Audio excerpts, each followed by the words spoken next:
Family Fantasy Podcast, Week 2. This was supposed to come out yesterday. However, I had to do chores, so I am recording it while my sister sleeps. And if she wakes up, she will kill me. So I am trying to be quiet. But anyway, let's get into the first segment, which is the matchup recap. And we will start here at the first game of the week, at least on my computer, since it's, my profile, my account is going to show mine first. I got my ass whooped. To be fair, there's not much to say here. My team underperformed. Dak got injured. I started Brevin Jordan, who's like the third string tight end, apparently. I didn't know that. The reports said he was first string. Kinda. Fuck me either way. That sucked. Benj didn't even do that well, to be honest. It got carried by Justin Jefferson. Anyone would have beat me this week, though, so not impressive, Benj. The next matchup is Avril Wilson versus Cecil. And to be fair, as much as I would like to say, Cecil's team was the worst, it's kind of the same situation as me. He started good players. They just underperformed.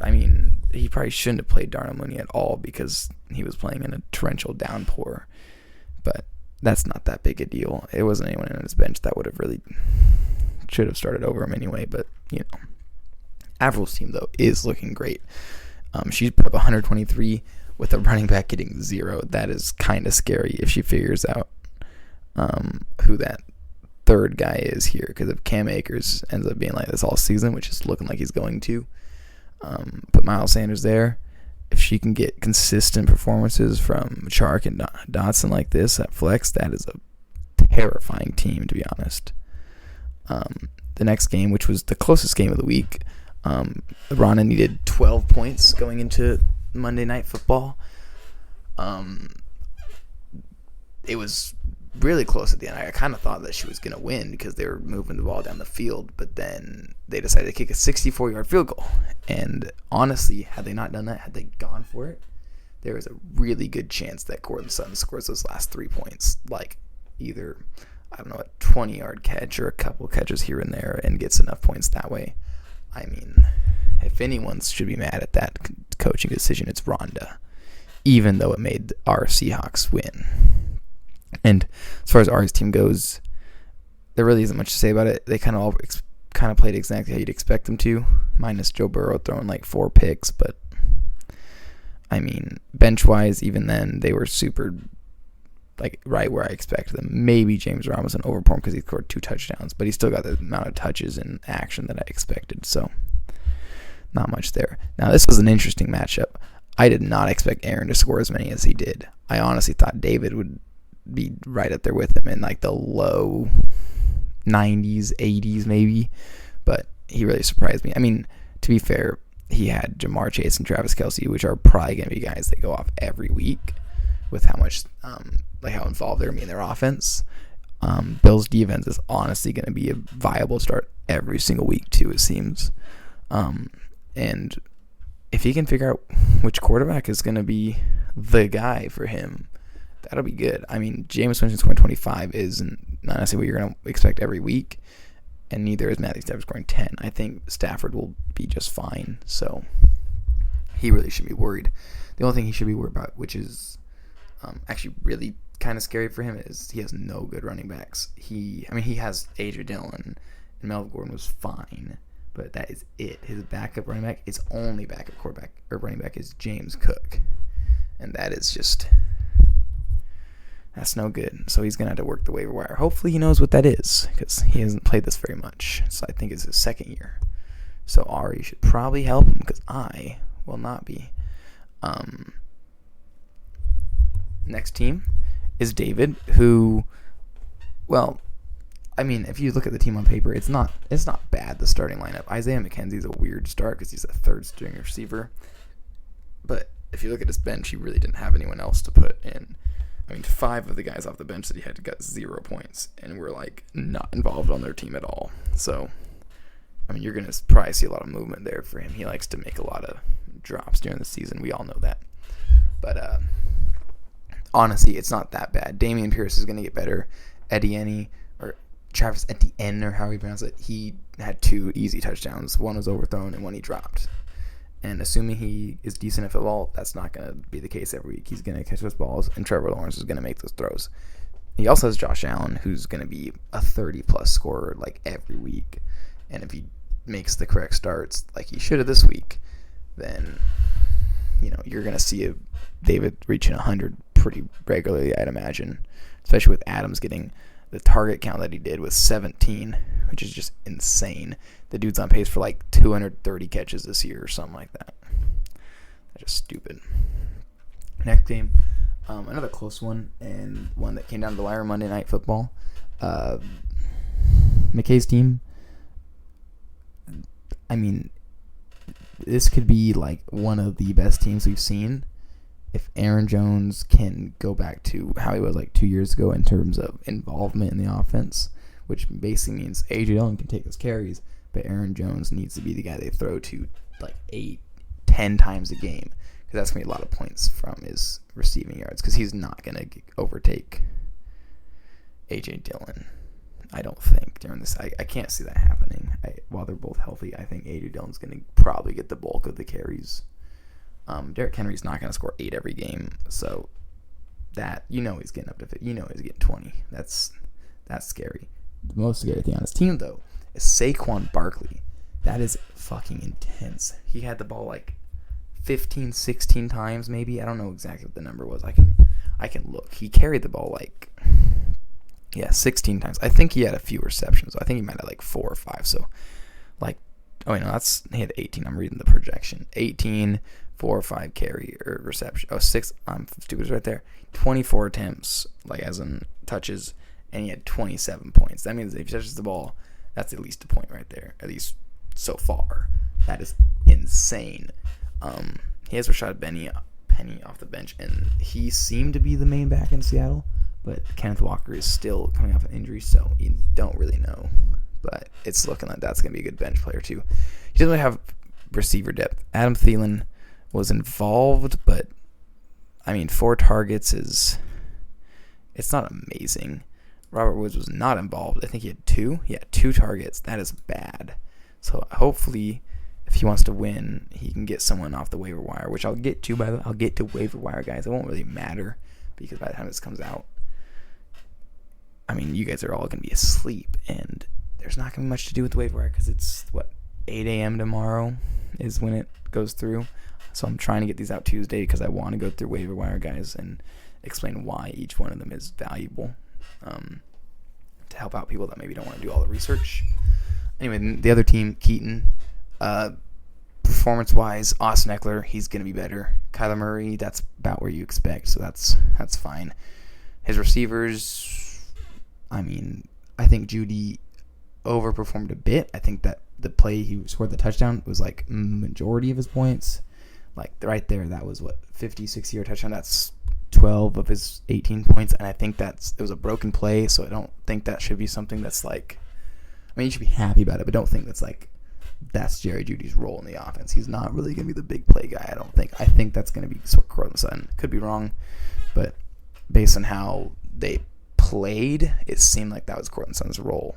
He was outside a lot, running deeper routes. Jerry Jeudy just happened to break free, which is good, but it's not necessarily expected. Kyle Pitts is a bit of a worry. I think he had 4 targets, which is, he had seven targets, but 2 catches. So it's still a bit of a worry in the sense that your star player who you drafted 2nd, 3rd round getting 3 points, that's never something you want. Even at tight end, which is a position is going to have bad games, 3 is still pretty awful for a top-tier tight end. Waddle did great. His bench is rough, but I think it's trending up in the sense of Darrell Henderson's a starting back now over in L.A. Steelers' defense is awesome. Claypool looked involved. Stevenson probably has to go. Moore is fine. Romeo Doubs is, I think, how many targets do you have? 5 targets is and a carry. That's 6 touches is fine, I guess, for a rookie receiver in his first game, especially someone who was drafted either late round or undrafted. So that's someone you probably could keep, but he's not necessarily great. Now, this is the the best matchup, I think. It didn't end well because it was going to Sunday night, and Kaylee needed about 25 from Zeke in the Buccaneers defense. And Buccaneers defense, they did what they had to, but Zeke got 5 carries in the first quarter and already had 50 yards, 40 yards maybe. He was doing great. And then they just did not use him. I think it should just show he only got he had 10 carries for 52 yards, averaging 5. That's really good, and they just didn't use him. I don't know why. Tony Pollard didn't do crap. Off our bench, Edwards-Helaire had 10 total touches, 7 carries, 3 receptions, and just happened to score 2 touchdowns. I told her that she should use that as trade bait and try to get someone who's going to be more involved in their offense. But you kind of never know first week and how this kind of stuff goes. Maybe they saw that, wow, he's really good. Maybe we should get him 20 touches next week. Or maybe it's the fact that they're blowing the other team out, so they're like, well, we don't really need to use him. We already won the game. So, we'll see how that goes. But it's definitely, it's going to be high risk, high reward. He could suck and never get that again, or he could be great all year. We'll see. Now, Tori's team was pretty much carried by Patrick Mahomes and Hunt and Davis. That's not bad. That's not a bad thing, because the players that didn't score great, like Josh Jacobs, Keenan Allen, they look good. Keenan Allen scored that in a quarter and a half. Josh Jacobs, for the first time in his career, actually ran the ball well. Usually he was very reliant on, you hope he gets touchdowns. He's going to get 20 carries for 60 yards because they've never really been able to run the ball properly with him. And yards per carry sort of deal. But he had 5.7, which is good. And even had a catch for 16. Didn't get in the end zone, but I think that's a really, really good sign if you have him in your league, which obviously Tori does. Also, he's getting Kittle back, which could be very scary because I project Kittle to be top 3, top 4 tight end. Maybe even number 1 if he gets back soon. Off his bench, there's nothing really to talk about. Gallup's still injured. Boyd's going to be the number 2 guy over in Cincinnati for at least a week because T. Higgins is out with a concussion. Not a big injury. But that is that for the matchup recap. And now, the awards of the week. So, the first award is the Best Start Award, which is it's not, you started Patrick Mahomes and you got 44 because, it's Patrick Mahomes. That doesn't count. There's 2 guys that maybe one is projected 7, the other guy's projected 7.5. You put in the 7, and he gets 25. Stuff like that. This week, since it's week 1, you're not going to see a lot of people putting in their lower drafted guys that are projected less because why take a guy in the 3rd round and start a guy that you got in the 10th if if that makes sense. But there were a few. So I'll go over the nominees, and then I'll give you the winner. And I wrote down the player. I didn't write down the team name, but for most of them, I think I know who owns these players, so I'll try my best to say who each one is from before I give out the winner. So, for the best starts, we have Gabe Davis of Team Ganarius, as you see right there. We have Kareem Hunt from Team Ganarius. We have Michael Pittman from Kaylee Trevino. We have Christian Kirk from Rhonda. And we have Jalen Waddle from, I believe, Keaton. It's Keaton, right? Yeah. Okay. The winner of the best start is Rhonda with her start of Christian Kirk. Now, there's more to it than just she started a guy and he did good. It's that she saw that, Chris Godwin was dealing with a hamstring injury. So she decided to put in Christian Kirk, who's a Jaguar, over Chris Godwin. And it ended up working out. She didn't win, but had she won, that would have been probably the main reason why. Because other than that, she started pretty much the chalk players that you would start after drafting that team. And now for the Worst Starts Award, which is something you do not want to get. And this is starting a player that's injured or trying to be all fancy, and you start someone who's, projected low. And you're like, oh, this guy's going to do good because I'm so smart and I know Brevin Jordan's a super athletic guy who went to Miami, and his highlights are so great, and there's no way the Texans don't start him, and then he gets you 1 point. Yeah, so the nominees are Cam Akers for Avril, David Montgomery for me, Brevin Jordan for me, Darnell Mooney for Cecil, and Dameon Pierce for David. And the winner, and it should be obvious if you have looked at the box scores, but it's Avril's start of Cam Akers, and she still did awesome, but it was like the worst decision of the week. The dude's coming off of an Achilles injury, which is like the worst thing for running backs. It makes them so slow, and just like all the juice they had, all the explosion just gone. I could have told her that he was going to get less than 5. I think I even texted her and was like, hey, don't start this guy. It's just not going to work. He's going to suck. And then she still did, which is fine. It's honestly better that she thought through herself rather than just listening to people that tell her things. So, it still sucked, but, it's good that she's trying. The next award is the best sit. It's like the opposite. So this is the best guy that you put on the bench, even though they might have been projected to do pretty good. But you're like, I don't like the situation, blah, blah, blah, blah, blah, whatever. So the best sits nominations are Dawson Knox from Avril, Chris Godwin from Rhonda, Trey Lance from Kaylee, Hunter Renfrow from Avril, and Kadarius Toney from Cecil. And the winner of the best award is Kaylee Trevino.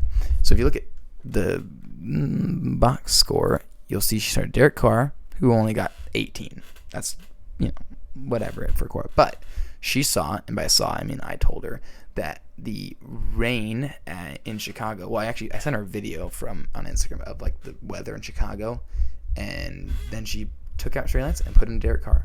And if you want to know the weather in Chicago, it was basically just like flooding on a field, which is just not even supposed to happen. I mean, they should have drainage systems and just the ability with all the billion-dollar stadium to just keep it from flooding, but it was awful. So if you had a 49er or a Bears player, they didn't do good. And I don't think there was a single one that did good. That was like a very good sit by her. Very good decision. Now the worst sit is putting a player on the bench that was expected to be good, but you were trying to be fancy, and they ended up, being good. And the nominees are Michael Thomas, Cordero Patterson, Josh Allen, the Pittsburgh defense, and Clyde Edwards-Helaire. I didn't say who owned them. My bad. Whatever. You know who you are. And the winner is David with the sit of Josh Allen. I'm sorry. I couldn't help myself. The dude is like a Greek god of football. He is amazing. What was his stat line? It was 26 of 31, 300 yards, 3 touchdowns. He threw 2 picks, 10 carries, 56 yards, and a touchdown. If he was trying, he would have had 90 fantasy points. My God, he's good. If you were watching that game, I think both interceptions were kind of not his fault. Maybe one of them was. I don't remember. I know one of them was definitely not fully his fault. It was thrown right into Isaiah McKenzie's hands, and then the dude just dropped it, and it popped up in the air, and a linebacker caught it. But he's going to be the best quarterback this year for sure. So that was not a good decision. And now the award for the moment of the week. And this week there wasn't a ton of things going on, but I did find 5 moments or like storylines of the week that I thought were interesting, and I will read them off, and I will choose the winner now. So the first moment was me and Cecil both sucking, and as you know, we are one of 3 people to win this championship, and then Keaton got one of them, but I have 2, and Cecil has 3 in the family league. So whenever me and him are doing bad in the same week, makes you guys feel good, I imagine. But it's only, this is only 1 week of this. For the rest of the season, I'm sure we're both going to do awesome, and then one of us win the championship, and that'll be me. But you guys never had a chance anyway. The next moment is the ending of Ari versus Rhonda, where Cortland Sutton needed 12, and I don't know how intensely Rhonda watched the game in terms of Cortland Sutton, but I'm sure she was focusing on that as well as the actual score of the game. Rooting for the Seahawks and all. Then there was the Keaton versus McKay ending, which was also just as intense in terms of like the odds winning. I think they both went into the game with about 45% chance of coming back and winning with their players. Keaton had Judy and Javonte, and it was looking like he was going to win in like the third quarter. They were driving down, and Javonte was at the 1 yard line, handed the ball off, and he fumbled. And if you're good at math, you'll know that a touchdown is worth 6, and the fumble is worth -2. This is not 6. This is 6. -2. And so, had he scored, that would have been a swing of 8. And since he lost by about 6, well, there you go. That's what lost him the game. So, I mean, that's pretty rough. Another moment was the Tori versus Kaylee mashup, where it was sort of a shootout. I know 128 and 122 aren't the highest numbers you're going to see this year, but for week 1, where players very consistently underperform and you're still figuring out which players have what roles and all that, that's pretty intense. If only the Cowboys actually used Zeke, then it might have been even more intense. And then the 5th moment was the performance of Kaylee and Avril, who were respectively 3rd and 2nd in scoring. Avril was 2nd, and Kaylee was 1st or 2nd, and then Tori obviously kicked everyone's asses with his team of Mahomes, and that's it. And the winner, my personal opinion, the moment of the week, was the game between Rhonda and Ari. I at least thought going into it that it had the best chance of being a comeback. It wasn't, but it was really close, and towards the end of the game, it was really intense with Cortland Sutton and Russell on the last drive. Unfortunately, the stupid Broncos coach felt like he should take it out of Russell's hands. It could have been way closer, would have been awesome, but still the best moment of the week. And that's it for the awards. Not really sure who gets that award since it was involved 2 people. So maybe this is just the moment of the week thing, and it doesn't have to be part of the awards. But will be next week. The next segment is waiver wire targets, which is just me helping you guys out by giving you guys a little bit of a rundown on people at each position that you might want to get. Unfortunately, I didn't make this in time to actually help anyone out, but I'm still going to go through it because maybe you guys will watch it in the morning and be like, oh, there's 30 minutes left. I'm going to get this guy because of the information I just got from that beautiful, handsome man on my screen. Quarterbacks, Daniel Jones, I wouldn't say that he's going to be good, but I think in terms of like coaching and the team around him, I think this is the best chance he's had in his career to actually show his true self, and he looked good. I think he's probably going to be hanging around the 18 to 22 pretty consistent. Like, I don't think he's going to have a lot of terrible weeks with this team because they're mostly going to run with Saquon. They're probably not going to be super aggressive, so he's probably not going to have games where he throws 4 touchdowns, 5 touchdowns, but he's going to have a lot of games where he runs for 50 yards. He's a fast dude. He's going to throw for 200, throw a touchdown or 2, and he's going to be consistent. I think if you're looking for a backup quarterback and you don't have one, and you're worried that, oh, look at Dak going out, maybe I should get someone to protect my guy, right, before he's scooped up, Daniel Jones might be the guy you want to go with. Now, Ryan Tannehill, on the other hand, is confusing because his receivers, he doesn't have A.J. Brown like last year. He doesn't have a good tight end this year. I think, man, I can't even remember who it was last year, but I remember there was a Sorry, I thought I could remember the name of the tight end that they had last year. That was a pretty good player, but either way, doesn't have the weapons that he normally has. Robert Woods was a little embarrassing. They have this rookie receiver named Kyle Phillips, who's a really great slot receiver that might help, but right now it's looking like if they pan out, he might be awesome for that team. He might be a top 20 quarterback using Derrick Henry and then going off play action, because he usually is a pretty good quarterback in fantasy because of that reason alone, is that Derrick Henry opens up the field and then boom, easy passes, not going to throw a lot of picks. That's kind of how it goes. But that's like a safe option. Now, Geno Smith, on the other hand, was the next guy, is like the really unsafe option because he played really well, but in the second half, he had like maybe 30 passing yards, and they got nothing going on offense. So that, honestly, that's what I expected going into the season, how it would look. The first couple of drives, he had some really great plays. I think the touchdown to Will Dissly if he plays like that every week, like those kind of things, I mean, he could be awesome, and we could really, win games this year. But there's not a lot of options at quarterback this week. So Geno Smith being the third, that's a little rough. However, he did score about 20, and I think this is another guy who's going to be super consistent. Those first three guys, I think they're going to be hanging around the 18 mark. You're not going to get a ton of terrible games, I don't think, from them. Geno Smith is probably the most scary out of the options, but then the next two guys are guys who could be incredible or they could be awful any given week. Marcus Mariota, Jared Goff. Jared Goff could be amazing because he might have 400 passing yards and 4 touchdowns. He could be terrible because he could have 200 yards, which isn't bad, but 4 interceptions, and he could get 7 points. Marcus Mariota could have 100 yards on the ground and a rushing touchdown, which is 16 points there, plus anything he does in the air. Or him and the Falcons could get shut out and get nothing. It's situations that we don't fully understand yet because we don't know how good these offenses are. We don't know how good these quarterbacks are going to be this year. A few of them are in new systems. I think 4 of those guys are actually in new systems offensively. So it's going to be interesting for sure with all 5 of those guys. But if you do need a backup quarterback or you're trying to stream a quarterback, you don't know what streaming means. It means like you don't have a starter at that position. So every week you try to get the guy off the waivers who's going to be the best. So I think those 5 guys are all the options there. I don't think anyone else is even worthy of picking up yet. Running backs, there's 1 good guy, and then there's 4 nothings. Jeff Wilson, who's going to be the starter for the Niners for the next 2 months. I mean, the running backs for the Niners, no matter what, under Kyle Shanahan, are going to be good. He just knows how to scheme running backs into situations where it's really easy just to, run through a hole and then just run as fast as they can upfield. That's all it doesn't take much.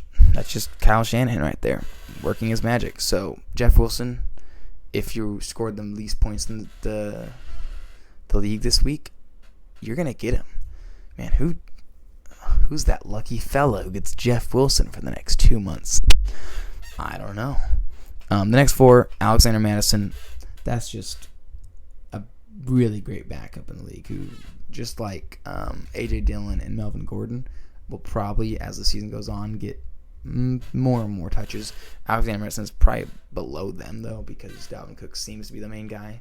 But I could definitely see either Dalvin Cook, who has injury history, I could see him getting injured, missing weeks, and then having Alexander Mattison on your bench just stashed down there. That's always a good idea if you need a running back.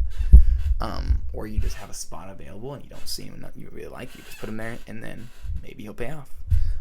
Tyrion Davis-Price is the secondary back for the Niners, but there is a small chance that he's the primary. No one really knows because he was inactive last week because they only wanted 3 running backs.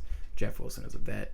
Elijah Mitchell was the starter. And then they had a guy named Jordan Wilson, I believe.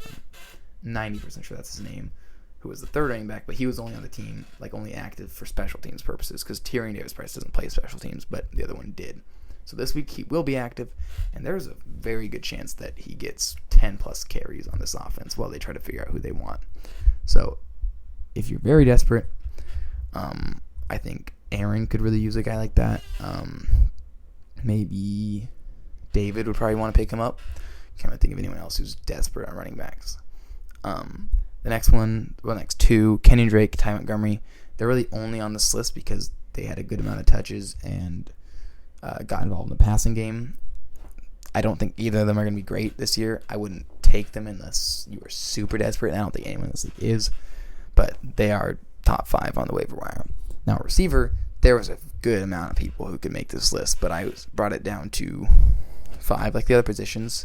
Devin Duvernay, Curtis Samuel, Donovan Peoples-Jones, DeAndre Carter, and Kyle Phillips. And they're all different situations, each of them. I don't think none of them are similar in why they're on this list. Devin Duvernay, he's only on this list because he scored 19 points. I don't think it's going to be consistent.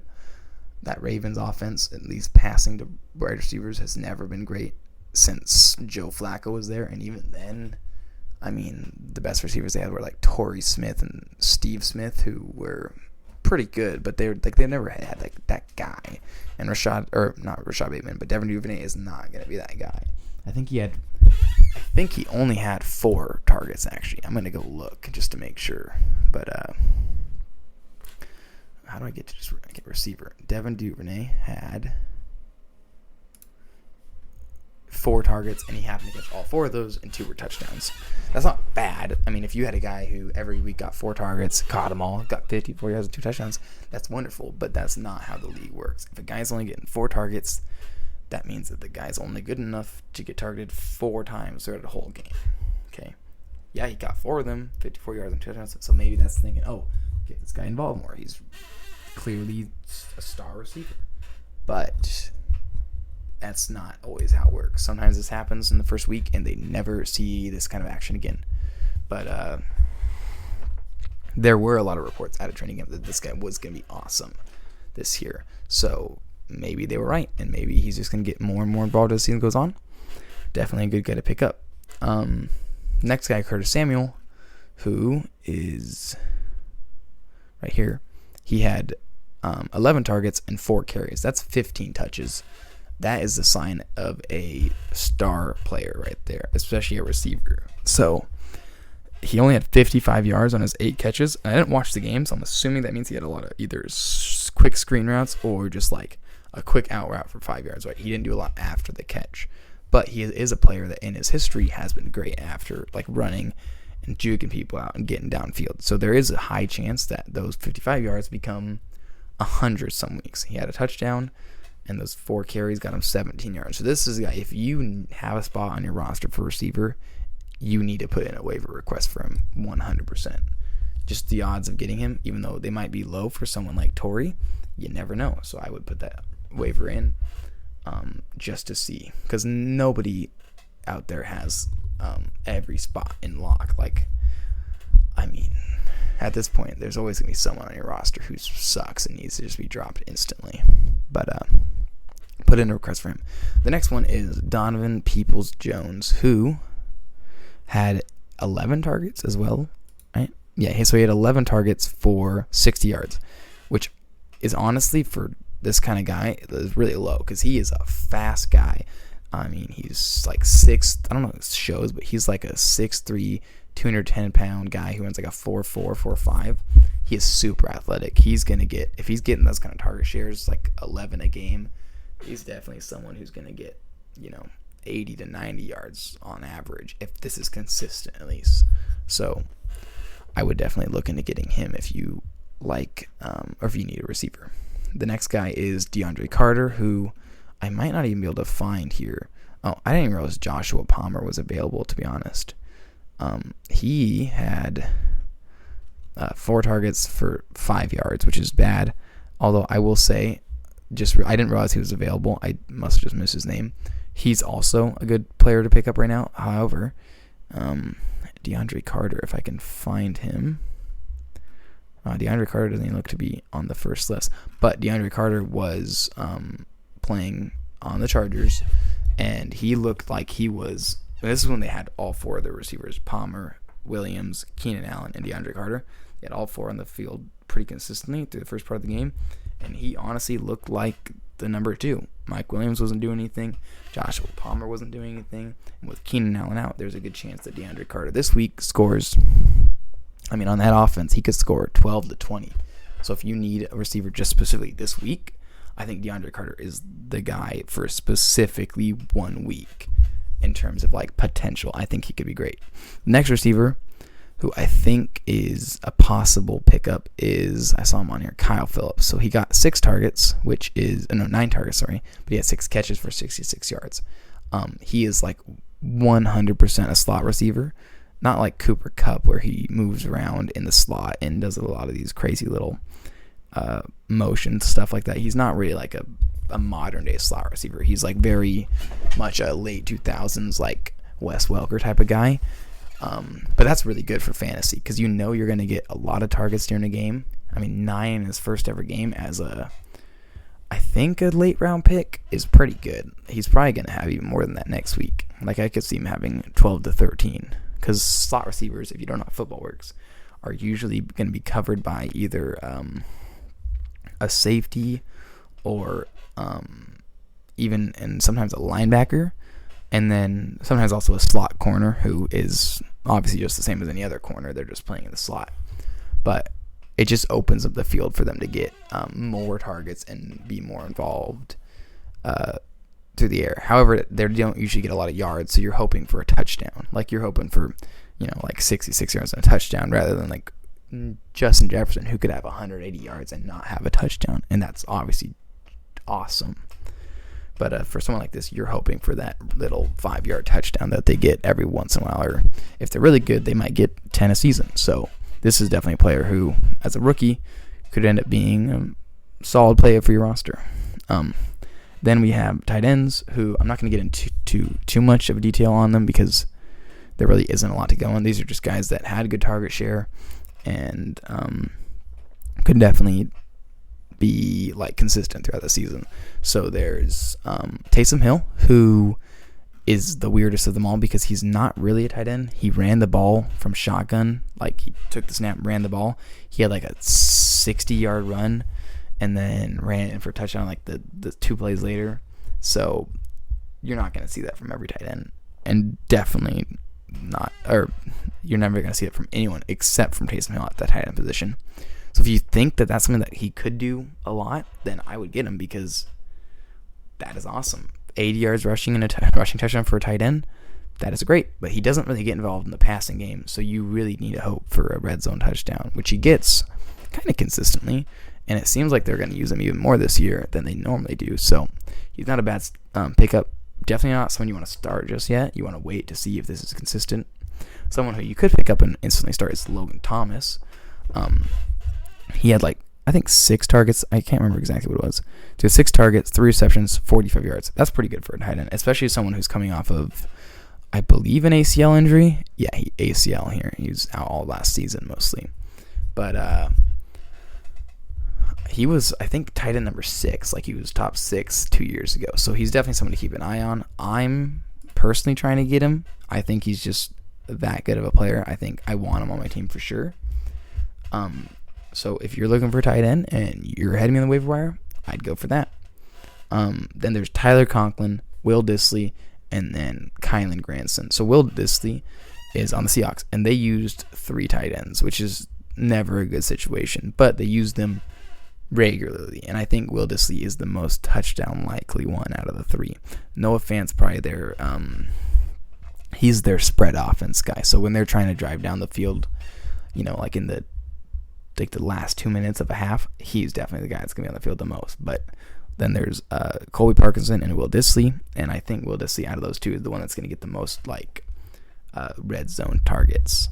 So we'll see how that goes. I wouldn't sign him just yet because I don't think there's a necessary I don't think you're gonna need Will Dissly on your team. I think there's better options there, and you probably have them on your team. Tyler Conklin had about 7 targets, which is good. He only had 14 yards, but he had a touchdown, and the target share is good. So that's someone you could look at. And then there's Kylen Granson, who I didn't actually know who was until a day ago. Why don't I see his name? Okay, right here. He's the Indianapolis tight end. He has 7 targets as well, for 22 yards. But he looked, if you watch the tape, he's pretty fast and athletic. And I think Matt Ryan will definitely will target him more as the season goes along if he ends up being as good as it seems like he might be. There is one issue with that, and that's that Mo Alley-Cox is on the team, but he only had 2 targets, and that is a really good sign that it's seeming like this guy might end up being the actual starting tight end for the team, which happens sometimes. Sometimes out of the blue, a tight end will come out and just take over the spot for someone else. It's hard to predict that kind of position. Defenses, these are just defenses that are playing bad teams this week, or at least have good matchups. So I have the Browns defense, the Dolphins defense, the Bengals defense, the Vikings defense, and the Giants defense this week as people. If you need one, if you're like, oh shit, my defense is playing the Chiefs, who do I want?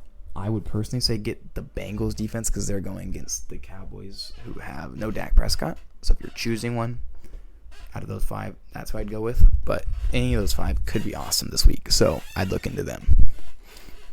Then at kicker, if you feel like your kicker isn't good enough, I don't really know why you would worry about that after week 1. I'd wait before you just get rid of a kicker that's good. But if you were going to drop someone and pick up a guy, Younghoe Koo is insane. I don't know how he didn't get drafted, to be honest, because I think even last year he was a top 10 kicker.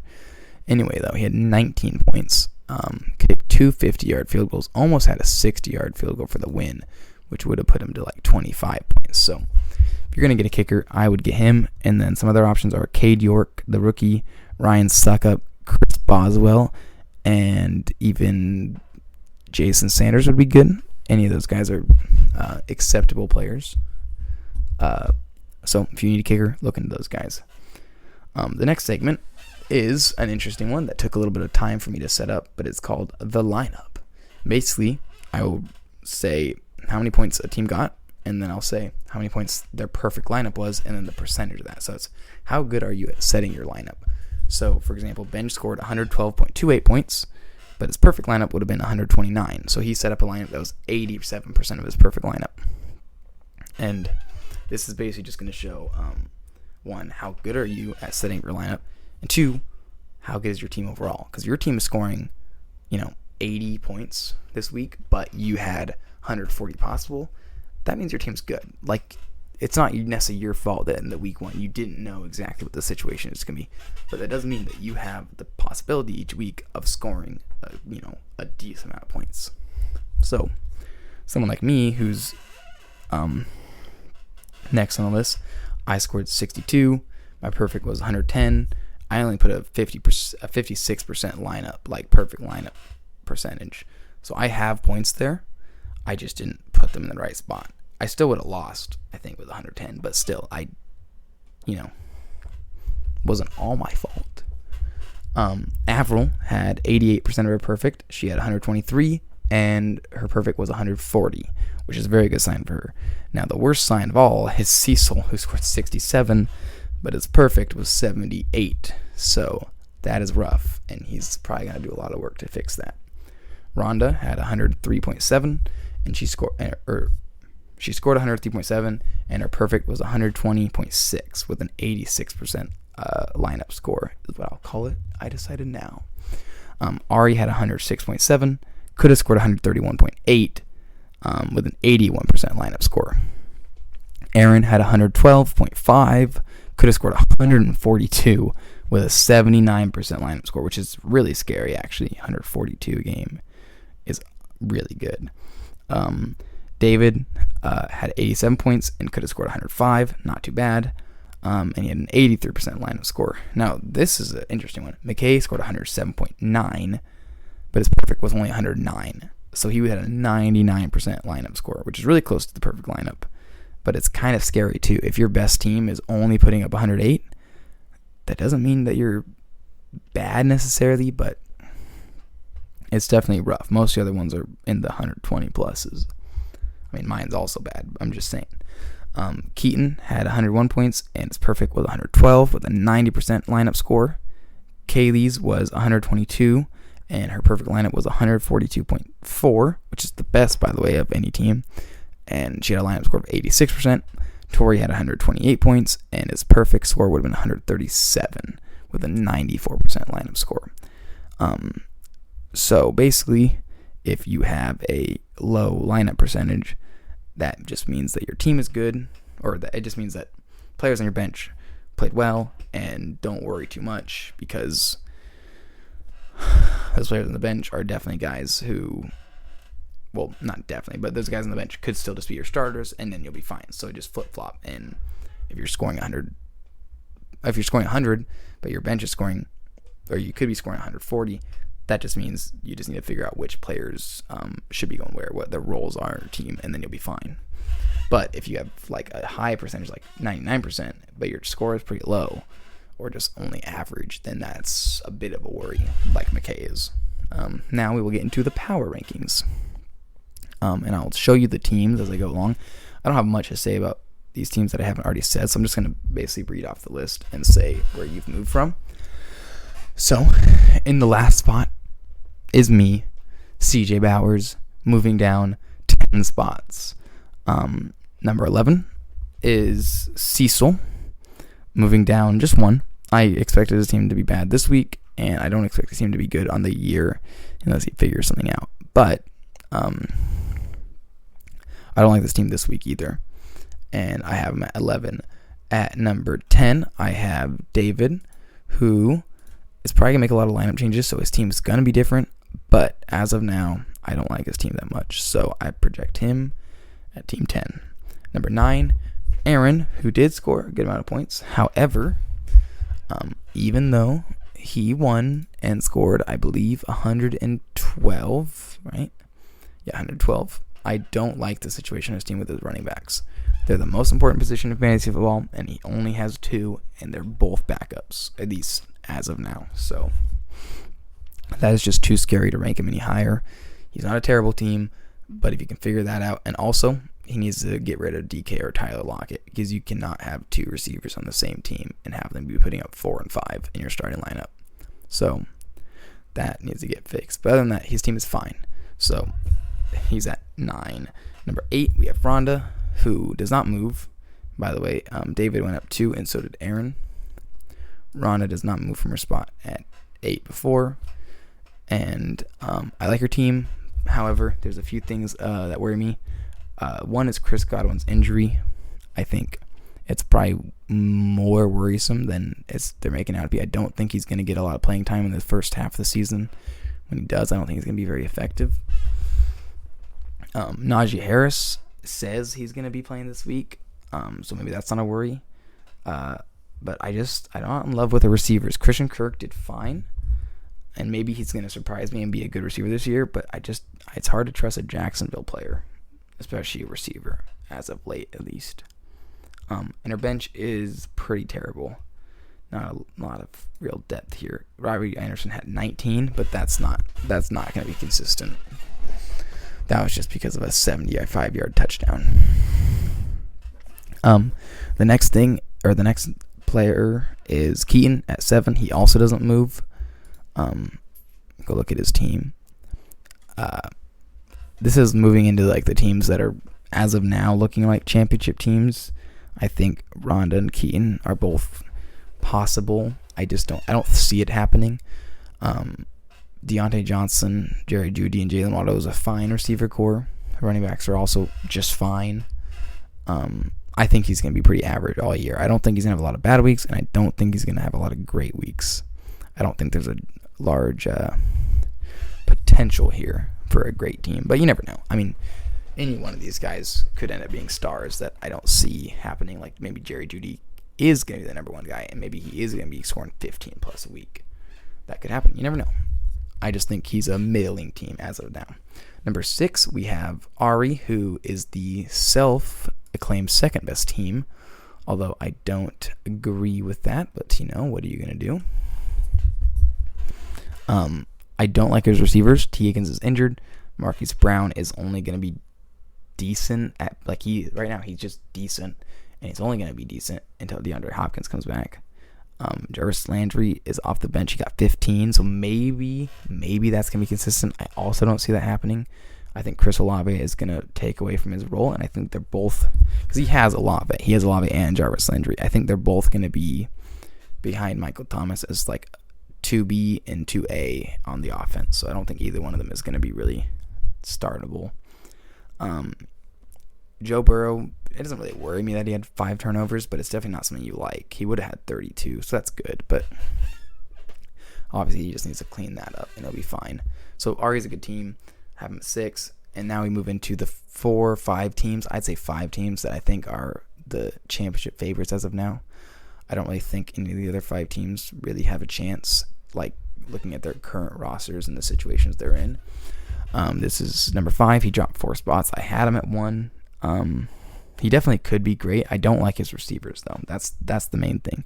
Because Derrick Henry, Aaron Jones, and Saquon Barkley might end up being all top 10 running backs. It's hard to say with Aaron Jones, but Derrick Henry definitely could.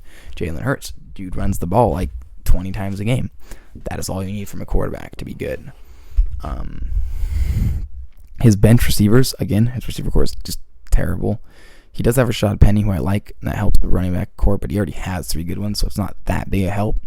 If he can figure out McLaurin and CeeDee Lamb, I know it says 13 points, but I believe he only had 4 targets Yeah, 4 targets, 50 yards, and touchdown. That's not that incredible. The touchdown is the only reason he did good.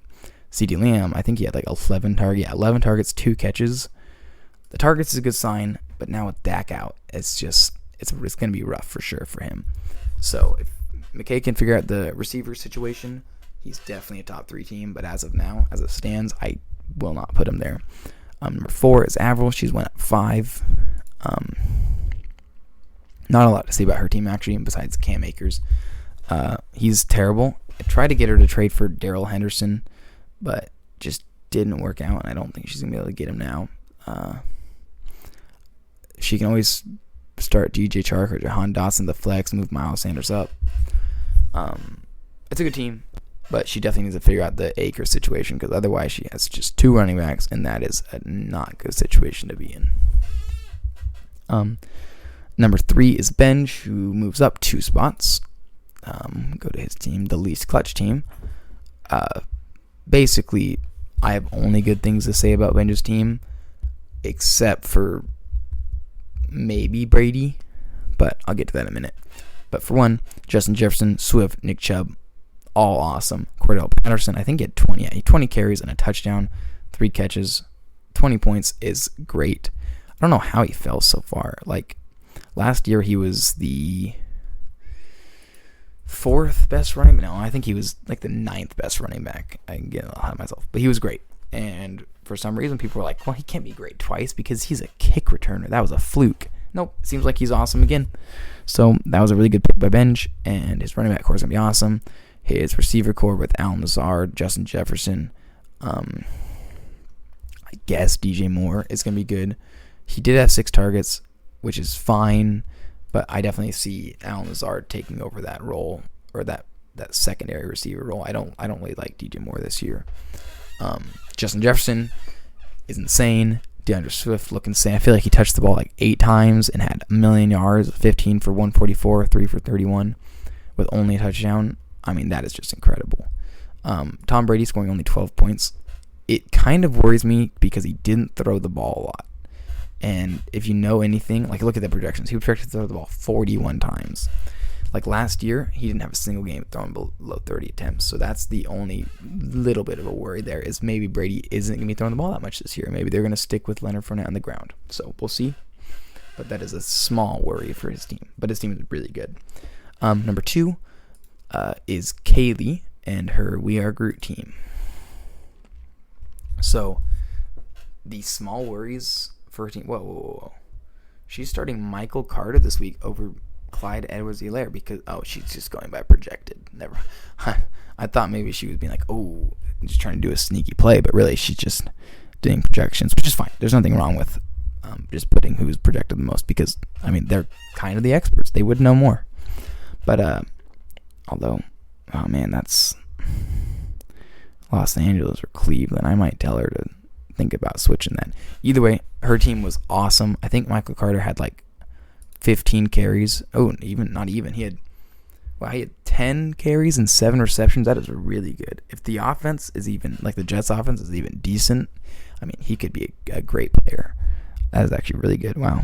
I'm actually, Rosie's got that much involvement in the offense. That's awesome for her. Not us, who passed on him until round 120. I mean, not round, pick 120, pick 105, so 9th round. That's really good value. Zeke is, 10 for 52. He's definitely going to get more touches now that Dak is out. And they're playing Cincinnati, whose run defense is fine, maybe above average at best. She has a really good receiving core. I think they all had 10-plus targets last week. Pittman at 13. I know Tyreek Hill had 14, 15, 12, and then maybe Diggs only had 9. Yeah, 9. But either way, they all did awesome, and they're going to continue being great.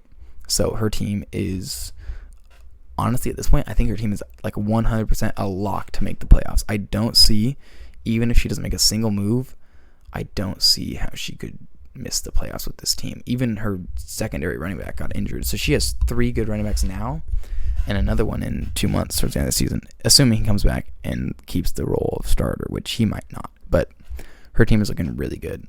And the other team, who, if you're good at math, or keeping track of the names I've said, the number 1 team is Tori Ganarius, who last week was carried by Patrick Mahomes. But the thing is, I think that's set to be, like, I don't think that's going to be the case. I think Mahomes is going to do awesome, but then I think the rest of his team might kick ass too.